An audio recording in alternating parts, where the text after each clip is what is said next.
Lanjut, di webinar kali ini tujuan pembahasannya ada yang pertama untuk memberikan pemahaman dasar tentang data science, menjelaskan seberapa penting data science di berbagai industri, memperkenalkan keterampilan yang diperlukan seorang data science, serta mengidentifikasi tools utama yang digunakan data science, dan gambaran seperti apa sih roadmap pembelajaran menjadi seorang data scientist.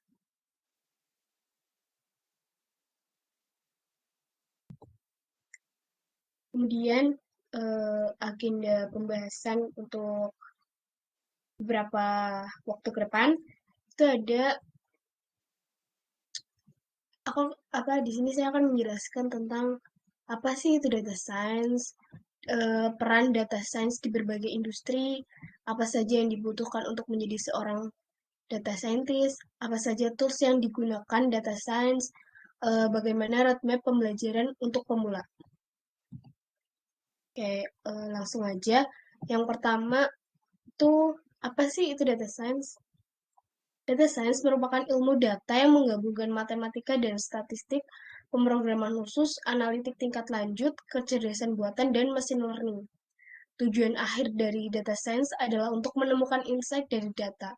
Data science dapat dipandang sebagai proses untuk mengekstraksi atau menggali insight dari data.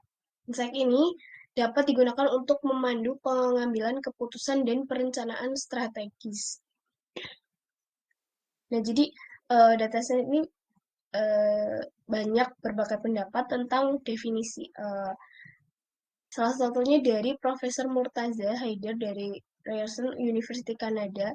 Ini memiliki definisi yang cukup mudah dimengerti. Kayak secara sederhana ini dapat dikatakan bahwa data science terjadi ketika kita bekerja dengan data untuk menemukan jawaban atas pertanyaan-pertanyaan yang tentunya relevan dengan data tersebut. Nah, penekanannya lebih ke data itu sendiri dan bukan tentang sains atau ilmunya. Jadi jika kita memiliki data, kita memiliki rasa ingin tahu tentang kandungan atau isi dari data tersebut. Sehingga kita akan terus-terusan mempelajari dan melakukan eksplorasi terhadap data itu untuk menganalisis data tersebut dengan memanfaatkan ilmu dan teknologi tertentu untuk mendapatkan jawaban. Nah, itulah data science. Tujuan akhir dari data science ini kan untuk menemukan insight dari data ya. Nah, data science ini dapat dipandang sebagai proses untuk mendestilasi atau mengekstraksi, menggali insight dari data. Kayak bisa diibaratkan nih sebagai emas atau berlian yang meskipun hanya sedikit atau berukuran kecil namun tetap berharga. Nah, insight ini dapat berupa informasi penting maupun model-model yang dibuat dari data yang akan bermanfaat dalam mengambil keputusan. Insight yang ingin digali dari data ini perlu dimulai dengan rasa keingintahuan yang kuat dari diri sendiri atau dari organisasi tempat bekerja.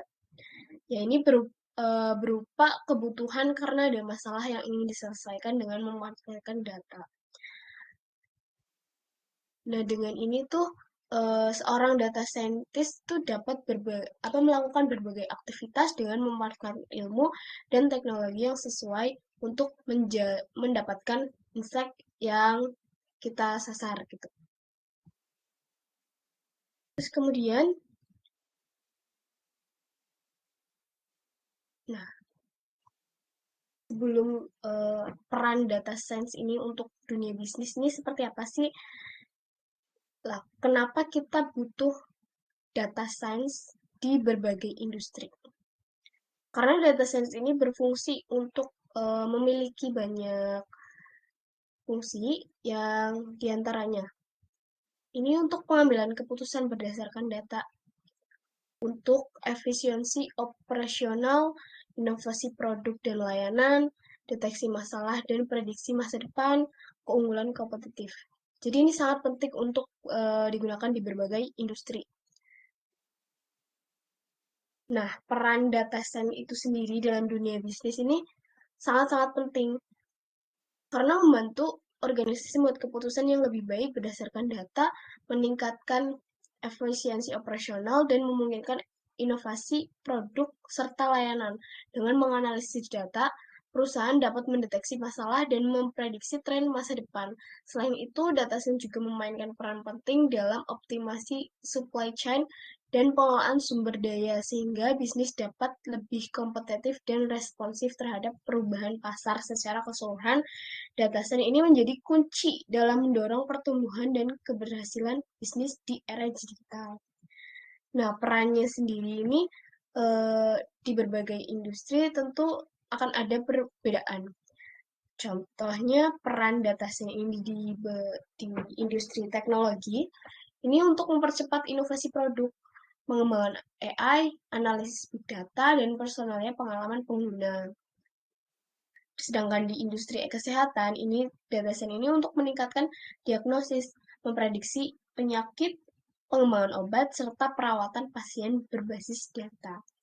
Jadi, masing-masing industri itu pasti membutuhkan data science dengan fungsi yang berbeda, tergantung dengan tujuan mereka gitu. Nah, apa saja sih yang dilakukan seorang data science dalam bisnis ini gitu?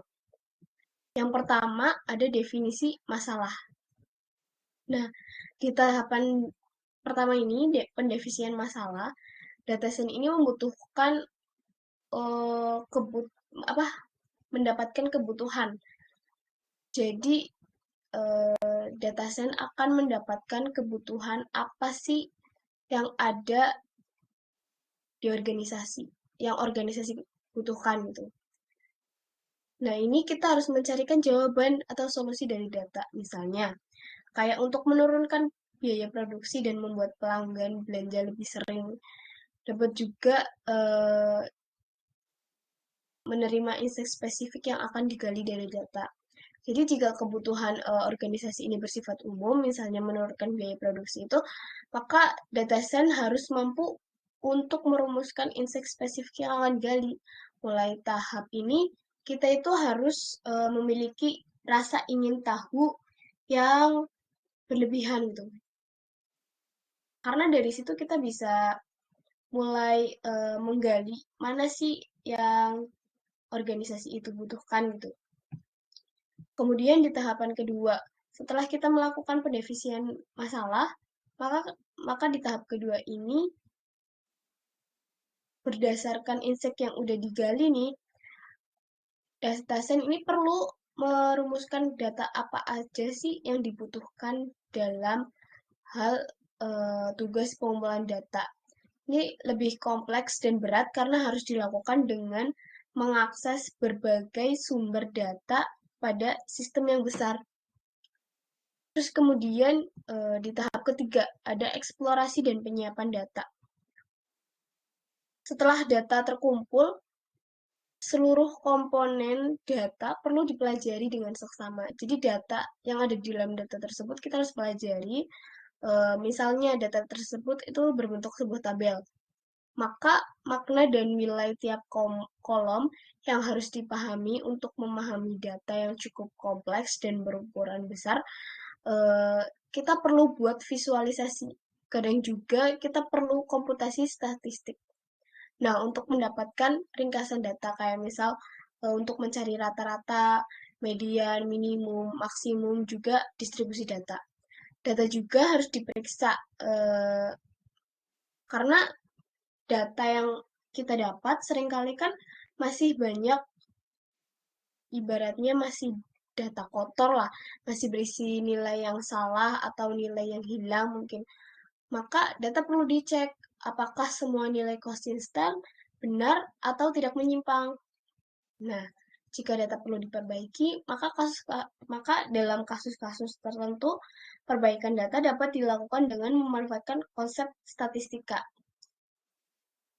Nah, mungkin juga perlu dilakukan transformasi, yaitu mengubah nilai data ke bentuk yang dibutuhkan dengan tidak menghilangkan maknanya.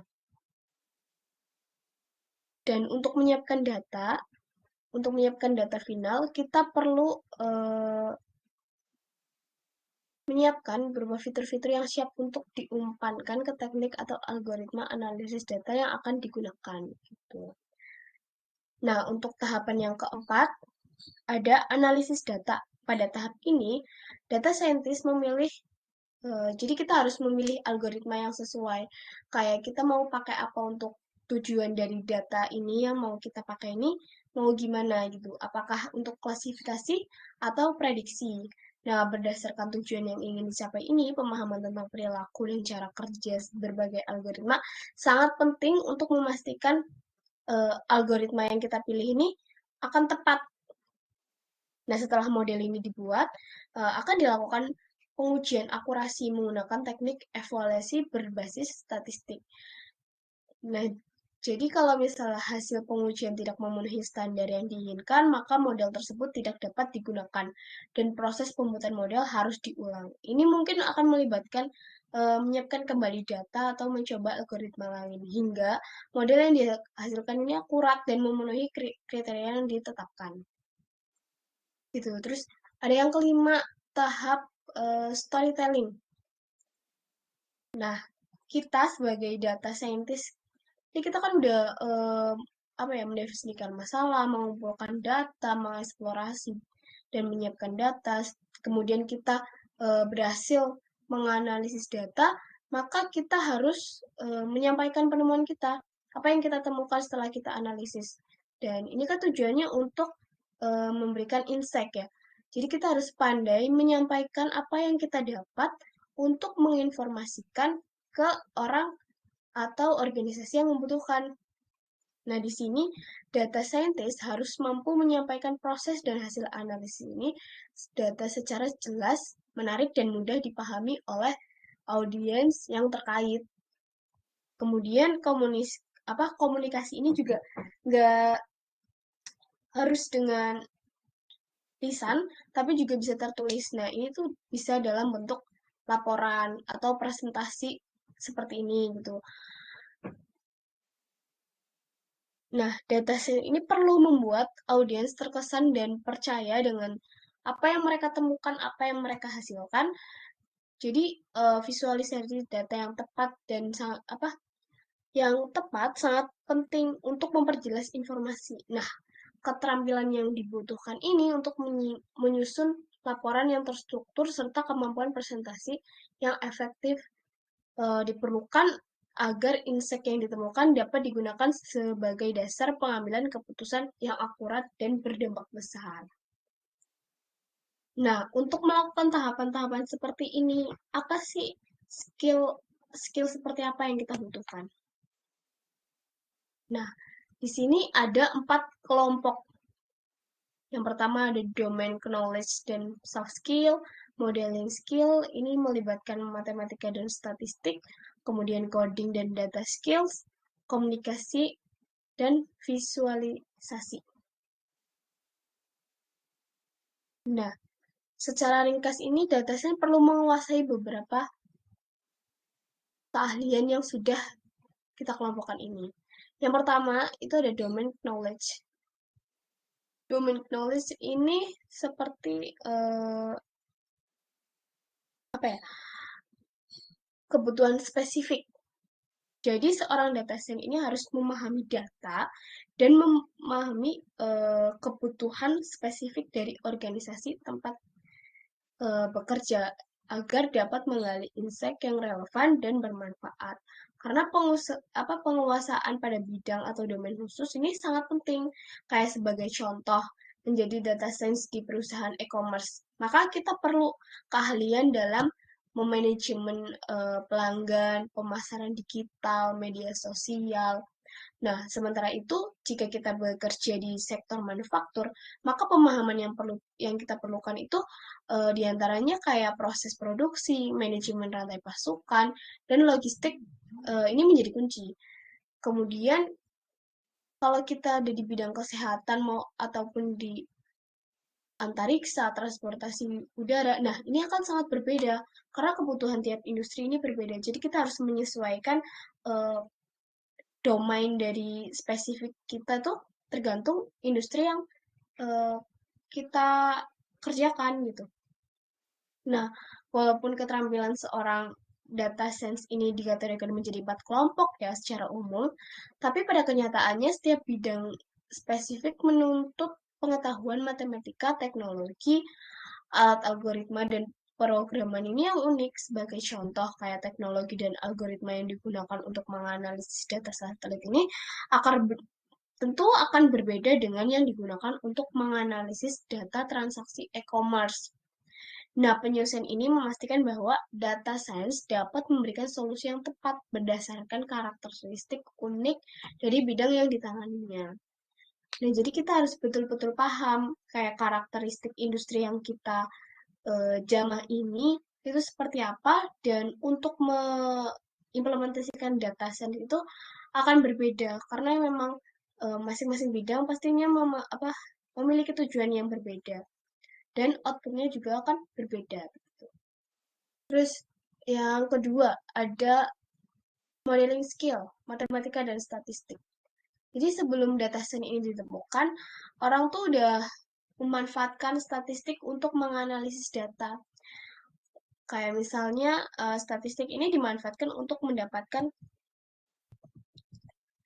mendapatkan distribusi atau sebaran data. Kayak seperti frekuensi kemunculan, rata-rata, median, minimum, maksimum yang sempat aku mention juga sebelumnya. Nah, ini untuk pengujian hipotesis. Juga membuat sampel data dan melakukan analisis multivariat pada saat mempelajari dan mengeksplorasi data. Data science ini sering kali menggunakan statistika untuk memahami data. Nah, jika kemudian mendapati ada data yang salah atau tidak konsisten ini, kadang seorang data science ini perlu membersihkan dan mentransformasi data ini menggunakan statistik. Statistik juga ini digunakan untuk menganalisis data dan memvisualisasikan hasilnya. Selain itu juga penguasaan statistik ini kita perlukan untuk menguji akurasi model dan membandingkan berbagai model guna memilih yang terbaik. Jadi, matematika dan statistik ini penting karena untuk menganalisis dan memvisualisasikan hasil. Dan ini juga untuk menguji akurasi. Jadi kita perlu skill ini. Kemudian yang ketiga ada coding dan data science, data skills. Nah, yang dimaksud ini kita menguasai teknologi, pemrograman, dan basis data.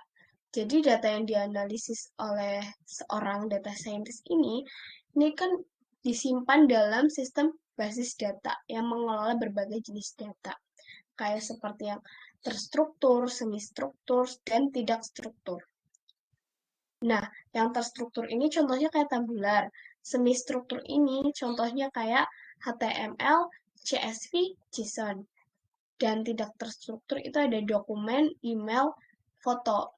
Nah, setiap jenis data ini dikelola oleh sistem basis data yang berbeda, seperti basis data relasional untuk data terstruktur dan NoSQL untuk data semi-terstruktur dan tidak terstruktur. Selain itu juga ada sistem basis data yang berjalan di atas platform big data seperti Hadoop dan Spark, serta di cloud. Nah, seorang data scientist ini harus mengambil dan memanipulasi data dari sistem basis data sehingga memahami konsep dan teknologi basis data. Jadi, sebagai seorang data scientist itu harus paham teknologi seperti apa yang cocok untuk data science itu sendiri, dan kita juga harus paham tentang sistem basis data ini seperti apa gitu. Kita harus memiliki pemahaman tentang konsep dan teknologi basis data. Dan kemudian yang terakhir ada komunikasi visualisasi, dan ini soft skill ya. Seperti yang sudah dijelaskan juga pada slide sebelumnya yang tentang tahapan-tahapan data science. Jadi setelah kita menemukan insight dari data, seorang data science ini harus mampu untuk mengomunikasinya dengan baik. Jadi menggunakan bentuk visual yang menarik, kayak bergaya storytelling juga. Nah, ini akan mesti dikembangkan terus-menerus oleh data science karena harus mampu merancang bentuk-bentuk visual dengan menerapkan seni. Maka harus menguasai berbagai tools untuk visualisasi data. Nah, tools nanti akan dijelaskan di slide berikutnya. Nah, jadi dapat disimpulkan bahwa dalam menjalankan tahap-tahap analisis data yang seringkali penuh tantangan ini harus berkoordinasi ya dengan berbagai pihak, maka seorang data scientist ini perlu memiliki passion terhadap yang dikerjakan, rasa penasaran terhadap data, hacker mindset, problem solve, berpikir strategi, bersikap proaktif, kreatif, inovatif, dan kolaboratif. Jadi itu skill data scientist, gambarannya seperti itu. Terus kemudian ada tools data science.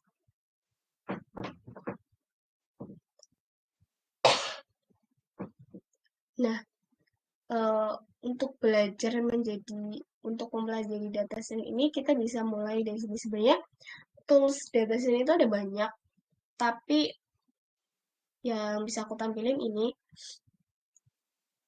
dan ada beberapa juga penjelasannya. Tools yang kita pakai untuk pemrograman dan analisis data itu tuh ada Python. Nah, Python ini bahasa pemrograman paling sering digunakan untuk data science karena memang di Python ini tuh banyak library seperti Pandas, NumPy, Scikit-learn, TensorFlow, sama Keras. Dan kemudian ada bahasa pemrograman R. Ini kuat untuk analisis statistik dan visualisasi data. Nah, ini dilengkapi library seperti ggplot2, dplyr, dan cart. Terus juga ada SQL. Nah, ini SQL ini bahasa standar untuk mengolah dan mengambil data dari basis data rasional. Kemudian untuk memvisualisasi data itu sendiri juga kita bisa pakai aplikasi Matplotlib. Ini tuh buat grafik sama visualisasi data itu ya. Ada juga Tableau dan juga Power BI. Kemudian untuk machine learning dan AI, kita bisa pakai Scikit-learn karena di dalam sini itu ada banyak library Python untuk machine learning yang menyediakan algoritma kayak seperti klasifikasi regresi dan clustering. Terus juga ada TensorFlow. Terus untuk pengolahan data dan big data, kita bisa pakai Apache Hadoop. Terus ada Apache Spark, ada FS, terus ada Google BigQuery. Terus juga kita bisa pakai Jupyter Notebook. Nah, ini untuk lingkungan interaktif yang digunakan untuk menulis kode. Ini buat kode visualisasi dan mendokumentasikan analisis data dalam format yang mudah dibagikan. Terus juga ada version control. Nah, ini kalau misalnya kita kerja tim untuk menganalisis data gitu, dan kita juga dari jarak jauh, misalnya kita bisa pakai aplikasi Git dan GitHub. Nah, ini untuk manajemen data dan kolaborasi proyek. Ini penting untuk proyek-proyek data science yang melibatkan banyak anggota tim ya. Terus juga kayak untuk data wrangling dan preparation. Ini juga kita bisa pakai Pandas karena library Python yang digunakan untuk manipulasi data dan analisis basis data tabular ini Pandas itu. Kemudian juga ada Excel. Ya walaupun sederhana, ini Excel tuh cocok buat data berukuran kecil dan visualisasi dasar. Kemudian ada cloud computing. Ini kita bisa pakai Amazon Web Service. Kemudian untuk data mining atau tools, kita pakai RapidMiner. Itu juga bisa. Kalian bisa cari tahu tentang aplikasi-aplikasi ini mungkin lewat Google, bisa dipelajari juga dari situ. Kemudian, yang terakhir, ya, sebentar.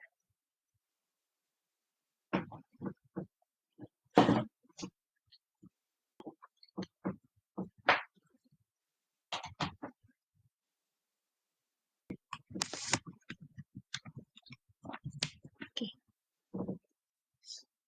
Kemudian selanjutnya ada roadmap roadmap data science. Jadi buat sebenarnya apa yang tadi saya jelaskan di awal itu juga sudah menjelaskan tentang ini, tapi di sini lebih jelasnya untuk menjelaskan buat yang pengen jadi seorang data science nih harus mulai dari mana sih, belajarnya dari mana sih.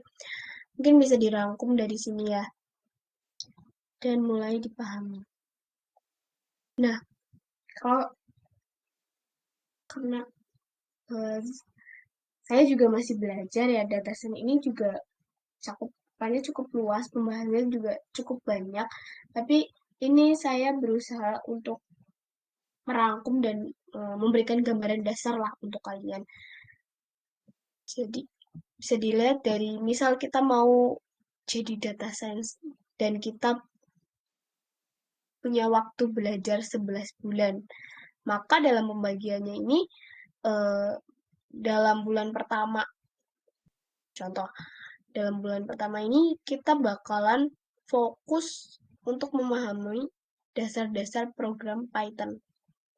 Nah, Python ini kan yang udah dijelasin juga bahasa yang paling sering digunakan data science karena memang sintaksnya ini sederhana dan banyak banget pribadi yang cocok untuk analisis data gitu. Nah, materi yang perlu kita belajar ini seperti apa? Itu ada struktur dasar Python tentang variabel. Variabel, tipe data, kontrol alur seperti if else, looping gitu. Terus juga kita belajar materi tentang fungsi dasar dan object oriented programming. Kemudian juga ada manipulasi list, dictionaries, dan set. Nah, tujuannya ini untuk mampu menulis program dasar dan memahami konsep dasar Python. Terus kemudian di bulan kedua ini eh, kita belajar tentang statistik dan probabilitas seperti yang udah dimention di awal. Kalau statistik dan probabilitas ini merupakan skill yang dibutuhkan oleh data science kan. Nah, jadi di bulan ini tuh kita bisa fokus belajar untuk fondasi dalam data science itu sendiri. Kayak bagaimana mengolah dan memahami data dengan metode statistik dasar. Jadi kita bisa belajar tentang materi deskriptif statistik. Nah, di situ ada kita belajar untuk menghitung mean, median, mode, variance, standar deviasi gitu. Terus juga ada materi distribusi. Itu ada nominal, normal, binominal, Poisson.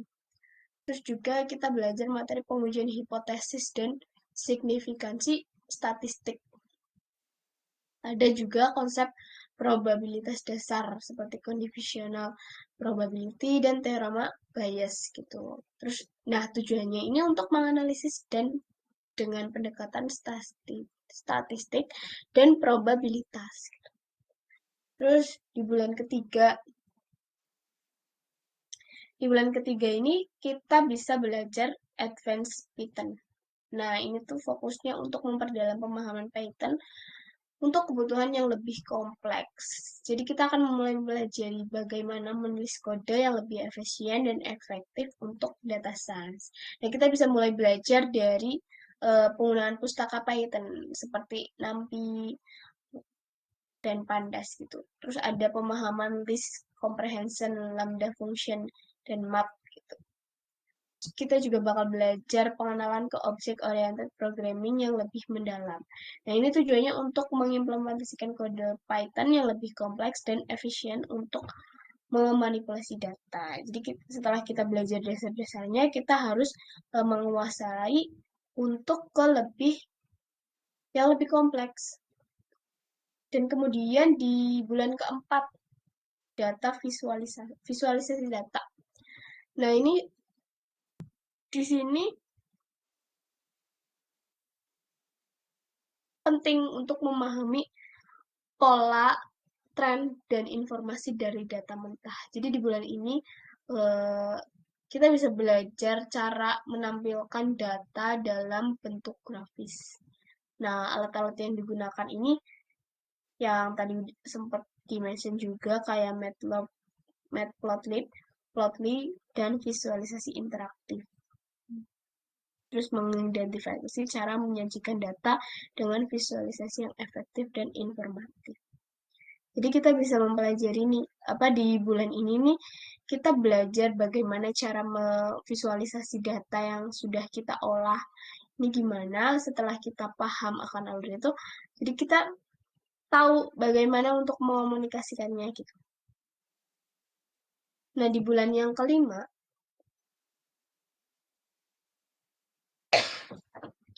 ini ada machine learning. Maksudnya, di bulan kelima ini kita bakal mulai belajar machine learning.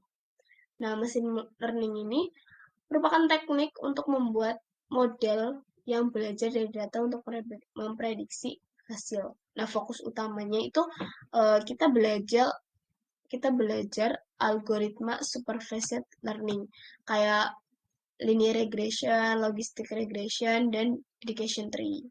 Terus juga ada pengenalan ke unsupervised learning. Nah, ini untuk clustering. Ya, contohnya kita pakai K-means, itu kita pelajari.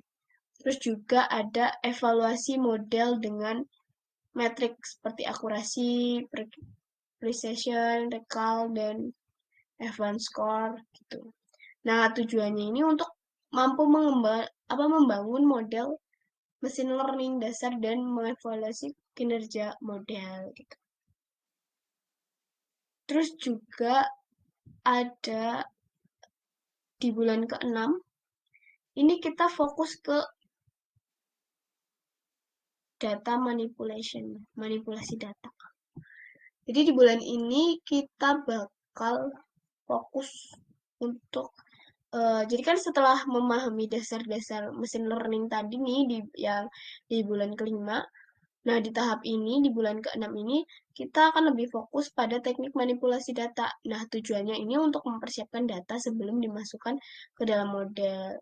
Nah, ini di sini kita bakal belajar pakai tools Pandas untuk memanipulasi data tabular kayak untuk membaca file, mengolah data gitu.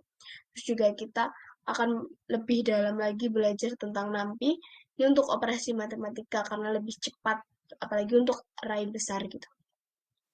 Terus juga kita akan belajar teknik pembersihan data. Nah, ini untuk mengatasi missing values, duplikasi, outlier, dan lain-lain itu kita pelajari di sini. Terus, nah, tujuannya ini untuk mampu membersihkan dan memanipulasi data secara efisien dan untuk keperluan analisis. Gitu.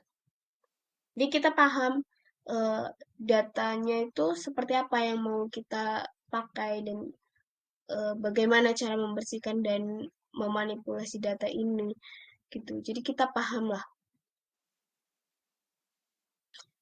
Terus ada di bulan ke-7 deployment. Nah, di bulan ini tuh kita fokus pada deployment model. Nah, di tahap di mana model yang sudah dibangun ini digunakan di lingkungan nyata. Setelah kita berhasil di bulan-bulan sebelumnya kita sudah paham ya, terus kita juga berhasil membangun model gitu. Nah, maka kita perlu mempelajari bagaimana mengimplementasikan model di aplikasi web. Nah, ini dengan Flex atau Fast API gitu.